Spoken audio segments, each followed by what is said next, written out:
Bonjour à tous et bienvenue sur Via Sophie. Aujourd'hui, nous plongeons dans l'univers de la Comédie Française, une institution emblématique du théâtre français.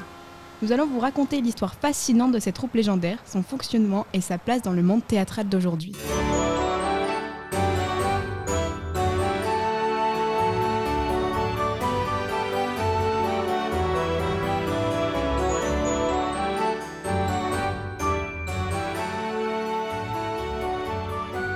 La Comédie Française, souvent surnommée Le Français ou encore La Maison de Molière, est l'une des plus anciennes troupes de théâtre au monde encore en activité. Située au cœur de Paris, elle occupe le célèbre bâtiment du Théâtre Français, également connu sous le nom de Salle Richelieu, qui se trouve au 1 Place Colette, dans le 1er arrondissement, juste à côté du Palais Royal, aujourd'hui devenu le musée du Louvre. Fondée le 21 octobre 1680 par un décret de Louis XIV, la Comédie Française est née de la fusion de deux troupes de comédiens, celle de l'hôtel de Bourgogne et celle de l'hôtel Guénégaud, où jouaient notamment les disciples de Molière. L'objectif du Roi Soleil était de créer une institution qui ferait rayonner le théâtre français et qui honorerait la mémoire de Molière, décédé quelques années plus tôt en 1673.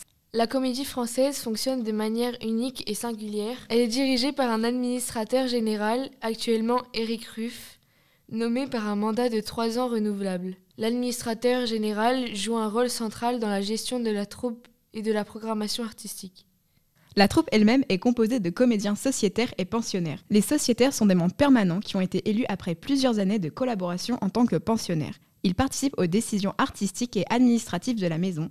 Quant aux pensionnaires, ils sont engagés pour une période déterminée et peuvent être élus sociétaires après une période d'essai, généralement de plusieurs années. C'est le cas de Dominique Blanc, que certains élèves de l'option et de la spécialité théâtre du lycée ont pu rencontrer, et dont l'entretien sera à retrouver la semaine prochaine sur Via Sophie. Les comédiens de la Comédie Française sont souvent considérés comme les gardiens du répertoire classique français. Mais la troupe s'ouvre également à la création contemporaine. Le répertoire de la Comédie Française comprend des œuvres de Molière, Racine, Corneille, mais aussi de nombreux auteurs modernes et contemporains, comme la pièce Angels in America de Tony Kushner, actuellement au programme du bac de théâtre. Aujourd'hui, la Comédie Française continue de jouer un rôle majeur dans le paysage culturel français et international.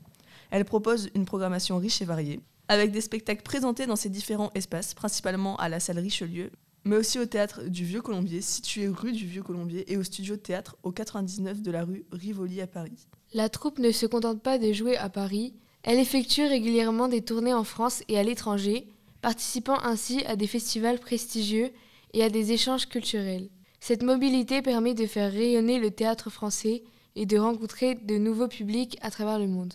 De plus, la Comédie Française s'adapte aux nouvelles technologies en proposant des retransmissions en direct de ses spectacles dans les cinémas, et même en ligne sur sa chaîne YouTube, rendant ainsi son répertoire accessible au plus grand nombre.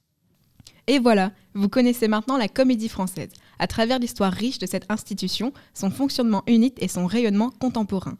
La Comédie Française n'est pas seulement un témoin du passé, elle est acteur vivant et vibrant de la scène théâtrale française actuelle. Merci de nous avoir écoutés et à bientôt sur Via Sophie.